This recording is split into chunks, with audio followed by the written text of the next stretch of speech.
Fórum Mídias de hoje, 15 de agosto de 2025. Ontem, o ministro Alexandre de Moraes enviou para o presidente da primeira turma, que faz o julgamento da quadrilha golpista do Jair Bolsonaro, para que ele marque a data do julgamento, finalmente, a partir do momento em que os ministros darão suas sentenças.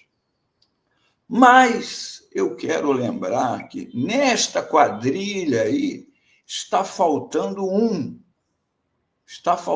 que não está ligado diretamente a este golpe, mas está ligado a um golpe anterior que propiciou este golpe aí. Está faltando este sujeito, Sérgio Moro, que até hoje não pagou pelos inúmeros crimes que cometeu durante a Lava Jato. Ele e os procuradores de Deus da República de Curitiba. Está faltando o Sérgio Moro. Aqui, foi lá no meu blog, blogdomelo.org, em 2016, convicção de Moro destruiu a vida de um inocente. Perdeu família, emprego, amigos e foi inocentado por unanimidade.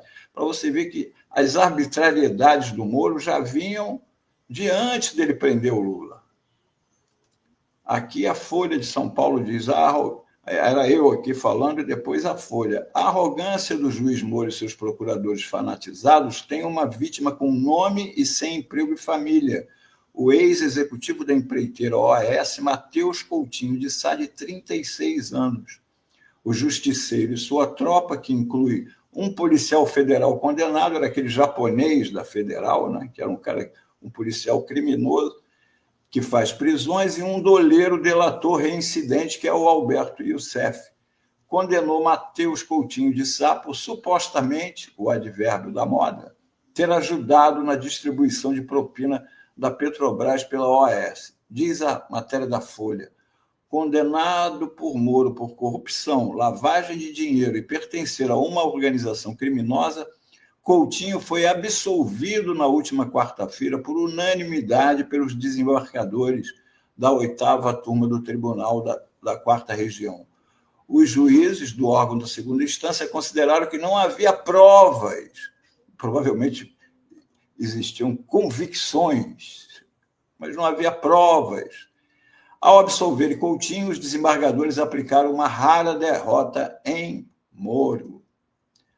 A Folha conta o drama do executivo, que ficou preso 9 meses na cadeia, mesmo se dizendo inocente, e acabou perdendo emprego e família graças às acusações da turma de Moro. Você imagina, uma pessoa tida como trabalhador normal, com a esposa, uma filha pequena, de repente é condenado a 11 anos de cadeia por corrupção e tudo, perdeu a mulher, perdeu tudo, e agora, provada a inocência, quem vai restituir os dias presos? O tempo perdido, o emprego perdido, a família perdida, a vida perdida. Quem?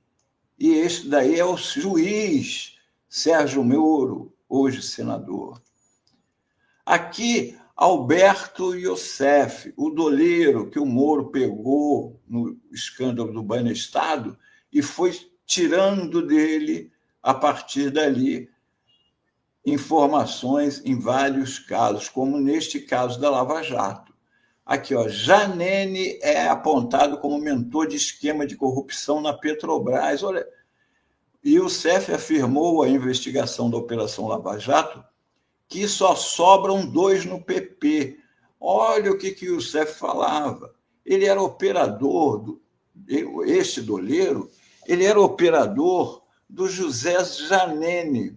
José Janene é do Paraná e era um líder do PP, Partido Progressista, não é do PT, Partido dos Trabalhadores, é do PP, Partido Progressista. E ele disse no início das apurações lá da Lava Jato, quando começou essa história da Petrobras, que só sobram 2 dos inúmeros deputados que o PP, Partido Progressista, tinha à época, o resto estava tudo envolvido no jabá, lá dentro, em desvio de dinheiro. Mas aí o Moro cai no colo do Moro isso aqui, que veio a ser a cereja do bolo dele e o santo graal dele. Ele queria achar a prova, o batom que ligasse Lula ao triplex do casal. Isso aqui é uma matéria de 2010. 2010. A Lava Jato começou em 2014, da Tatiana Fará. Ela fez uma matéria despretensiosa, onde ela provavelmente perguntou, ela ligou lá para o Palácio, na época de 2010, o Lula ainda era presidente, ligou e perguntou se o Lula Lula e a dona Marisa tinham um apartamento no Guarujá, e o pessoal disse que sim, tinha, porque o Lula era cotista, aliás, a dona Marisa era cotista de um apartamento num condomínio no Guarujá. E a matéria virou isso. O triplex do casal Lula está atrasado, e a partir daí veio toda a investigação. Mas note bem, por que depois tudo caiu? O Moro era o juiz doméstico do Paraná. O triplex fica no Guarujá, em São Paulo. Assim como também o sítio de Atibaia. Quem não se lembra também que tentaram provar que o Lula era proprietário do sítio? Depois veio a juíza Gabriela Hard, que foi quem deu a sentença a respeito do sítio de Atibaia. A Gabriela Hard, para quem não se lembra, é aquela que falou para o Lula assim: nós vamos começar mal aqui. E ela agora está sendo acusada daquela corrupção bilionária da fundação com os procuradores de Curitiba. Né? Então, aqui temos os pedalinhos, e ela estava, quando entrevistou o Lula, né, para testemunhar lá, né, pegou o depoimento do Lula, ela já não acusava mais o Lula de ser proprietário do sítio, porque já viu que aquilo não colava. Então, ela começou a dizer: mas o senhor se beneficiou das benfeitorias no sítio. As benfeitorias foram obras feitas no sítio, e esses 2 cisnes, e mais esse barquinho aqui, que era um barco do Lula, a lancha do Lula, só faltaram dizer que é o iate que o Lula tinha lá em Atibaia. Olha aqui o barquinho. E como ele estava de cabeça para baixo, assim como virou a vida do presidente Lula, de cabeça para baixo, as investigações da Lava Jato, quem não se lembra, a polícia invadiu a casa do Lula e revirou tudo, procurou debaixo da cama, pegaram até o laptop do netinho do Lula, e o garotinho ficava pedindo: cadê meu laptop com meus joguinhos? E o Moro, para devolver aquilo, custou anos. Levou aquilo, a vida de cabeça para baixo. Virou a vida do Lula de cabeça para baixo. E aqui, no mesmo 2016, o Lula publicou um texto em que ele fala: meus acusadores tornaram-se prisioneiros das mentiras que criaram, estão condenados a condenar. E trechos desse artigo do Lula: em mais de 40 anos de atuação pública, minha vida pessoal foi permanentemente vasculhada pelos órgãos de segurança, pelos adversários políticos, pela imprensa. Por lutar pela liberdade de organização dos trabalhadores, cheguei a ser preso, condenado como subversivo pela infame Lei de Segurança Nacional da ditadura, mas jamais encontraram um ato desonesto da minha parte. Sei o que fiz antes, durante e depois de ter sido presidente. Nunca fiz nada ilegal, nada que pudesse manchar a minha história. Governei o Brasil com seriedade e dedicação, porque sabia que um trabalhador não podia falhar na presidência. As falsas acusações que me lançaram não visavam exatamente a minha pessoa, mas o projeto político que sempre representei, de um Brasil mais justo, com oportunidades para todos. Percebo também uma perigosa ignorância de agentes da lei quanto ao funcionamento do governo e das instituições. Cheguei a essa conclusão nos depoimentos que prestei a delegados e promotores que não sabiam como funciona um governo de coalizão, como tramita uma medida provisória, como se procede numa licitação, como se dá análise e aprovação colegiada e técnica de financiamentos em um banco público, como o BNDES. De resto, nesses depoimentos, nada se perguntou de objetivo sobre as hipóteses de acusação. Tenho mesmo a impressão de que não passaram de ritos burocráticos vazios para cumprir etapas e atender às formalidades do processo. Definitivamente não serviram ao exercício concreto do direito de defesa.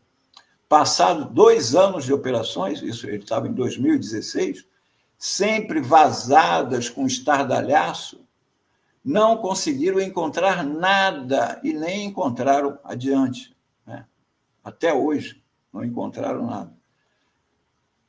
Capaz de vincular meu nome aos desvios investigados. Nenhum centavo não declarado em minhas contas, nenhuma empresa de fachada, nenhuma conta secreta.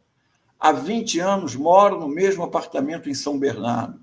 Entre as dezenas de réus delatores, nenhum disse que tratou de algo ilegal ou desonesto comigo, a despeito da insistência dos agentes públicos para que o façam, até mesmo como condição para obter benefícios.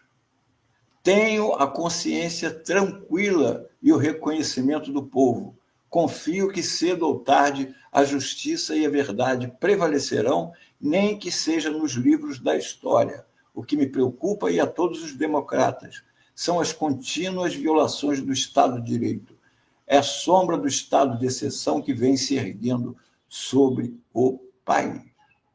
E aqui entra o jornalismo. Um grandíssimo, talvez o maior jornalista vivo, Jânio de Freitas, à época trabalhava na Folha de São Paulo, quando a Folha ainda preservava uma casca de ser um jornal. Quando ela demitiu o Jânio de Freitas, ela anunciou ao mercado: não sou mais uma empresa jornalística, sou uma empresa de lobby do mercado financeiro. O que Jânio de Freitas viu primeiro antes do Brasil sobre Moro? Ele publicou um artigo, preste atenção, isso em 2018, ano da eleição. Comparados os anos recentes de militares e do sistema judicial, não é na caserna que se encontram motivos maiores de temer pelo Estado democrático de direito. Os avanços sobre poderes do Legislativo e do Executivo, os abusos de poder contrários aos direitos civis, ilegalidades variadas contra os direitos humanos, a transgressão da ordem institucional, portanto, estão reconhecidos nas práticas do Judiciário e da Procuradoria-Geral da República. Em tais condições, seria pouco mais do que corriqueiro o surgimento, nos 10 dias que nos separam das eleições, veja bem, situando no tempo, é este artigo Jânio de Freitas escreveu há 10 dias do primeiro turno das eleições presidenciais de 2018. Nos 10 dias que nos separam das eleições, seria corriqueiro o surgimento de um petardo proveniente de juiz ou procurador para perturbar a disputa eleitoral na hierarquia a que chegou. Ou seja, 10 dias antes, o Jânio de Freitas publicou isto na Folha. Um detalhe, até o dia da coluna, há 10 dias das eleições, as pesquisas indicavam uma subida de Haddad, tendo o candidato petista já assumido a liderança da disputa pelos 2 institutos mais famosos da época, Datafolha e Ibope.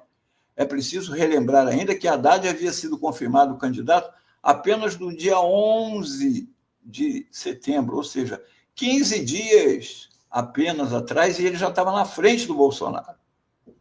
O que mostrava que a sua subida era consistente. Aqui mostra, ó, no Ibope, 47 a 38 para o Haddad sobre Bolsonaro, e no Datafolha 45-39.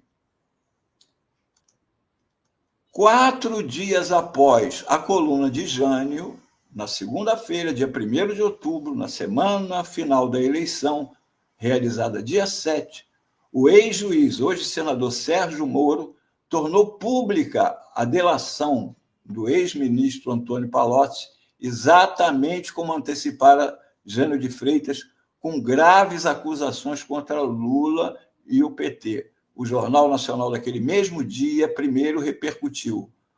O ex-ministro Antônio Palocci disse em delação à Polícia Federal, olha a gravidade do que o Moro soltou, que o ex-presidente Luiz Inácio Lula da Silva sabia da corrupção na Petrobras e que o então presidente encomendou a construção de sondas para garantir, com recursos ilícitos, o futuro político do Partido dos Trabalhadores e a eleição de Dilma Rousseff. Palocci também disse que as campanhas petistas de Dilma de 2010 e de 2014 custaram quase 3 vezes o que foi declarado. É uma delação que foi arrancada do Palocci, que depois o Palocci se disse, porque todo mundo sabia o esquema, que era você era sequestrado e só era solto quando dizia o que o Moro queria, como aconteceu com o empresário da OAS, que chegou a dizer depois que o Lula havia comprado, que a casa era do Lula, sendo que a OAS que teve que vender a casa depois porque estava quebrada. Não é? E note que o Palocci ainda é tão cínico que ele sujou as eleições da Dilma aqui, de 2010 e 2014. Por que ele não falou nada das eleições de 2002 e 2006 do Lula? Porque ele era o tesoureiro. Então, ele mesmo na delação, ele manteve o cinismo que o caracteriza, não é? Na delação fake. Bom, com isso, todos nós sabemos o que aconteceu, não é? Agora, curioso, uma declaração anterior do Sérgio Moro mostra que ele sabia o efeito que essa divulgação da delação do Palocci ia ter nas eleições. Ele, por exemplo, na época, declarou que suspendeu completamente os interrogatórios da Lava Jato com o Lula para evitar, palavras do Moro, qualquer confusão na exploração das audiências, inclusive e especialmente pelo acusado Luiz Inácio Lula da Silva, que tem transformado as datas de seus interrogatórios em eventos partidários. Então, realizar o interrogatório do Lula durante o período eleitoral poderia gerar riscos para o Moro, mas divulgar a bombástica delação do Palocci na semana das eleições, de boas, né? De boas. Com isso aconteceu o quê? A mãe e pai de tudo o que está indo a julgamento agora. A subida ao poder do criminoso Jair Bolsonaro, que quase destruiu o nosso país, e o Moro foi junto, como ministro, essa história que a gente já conhece, não é? E hoje é senador. Então, o que aconteceu aqui? Lá atrás nós vimos o barquinho de cabeça para baixo, a vida do presidente Lula virada de cabeça para baixo, com a perda da dona Marisa e do netinho. E aqui nós vimos o Brasil virado de perna para o ar, de cabeça para baixo. O país sem governo, com uma pessoa destruindo o nosso país. É isso que ele, Sérgio Moro, trabalhou lá atrás. Nós vimos agora, recentemente, a British Petroleum descobriu o maior poço de petróleo em 25 anos. Sabe quanto o governo Bolsonaro vendeu esse poço em 2022? 8,8 milhões de reais. 8,8 milhões de reais. Só na prefeitura de São Bernardo do Campo, do aliado do Tarcísio, foram encontrados na casa de um dos camaradas lá 14 milhões de reais. Dava para ter comprado isso aí que o Bolsonaro vendeu, ele, Paulo Guedes, o governo dele, o governo que o Tarcísio quer trazer de volta, privatizando tudo. Venderam, e agora o Brasil, antigamente, na lei com o Lula, tinha 30% de tudo relacionado ao pré-sal. Sabe quanto tem agora? Rosca. 100% pertence a British Petroleum. 100%. E só 5,6% das sobras é que vem para o Brasil. 5,6% das sobras. Por isso é que eu falo que neste julgamento que vai sair agora, que vão sair as condenações do golpe de Estado, falta um nome. Ou melhor, se a gente fosse fazer bem a fundo mesmo, faltam 3 nomes. O do Moro e os irmãos Marinho. Porque a Rede Globo, o Moro não existiria sem aquele recebendo o prêmio, não sei o que, um dos prêmios lá da Globo, como cidadão, o herói do Brasil. E eles batendo palma, porque sem a Rede Globo, o Moro não seria ninguém. Não haveria a Lava Jato. Tão culpado quanto o Sérgio Moro é a Rede Globo de televisão, especialmente o Jornal Nacional, mas a Rede Globo como um todo, como um todo. Portanto, um dia se vai fazer justiça no Brasil, se vai contar essa história toda. Aliás, Azenha, podíamos fazer um documentário sobre essa relação do jornalismo com a Lava Jato e a importância do jornalismo no governo do Bolsonaro e na destruição do Brasil. Era isso o Fórum Mídias de hoje.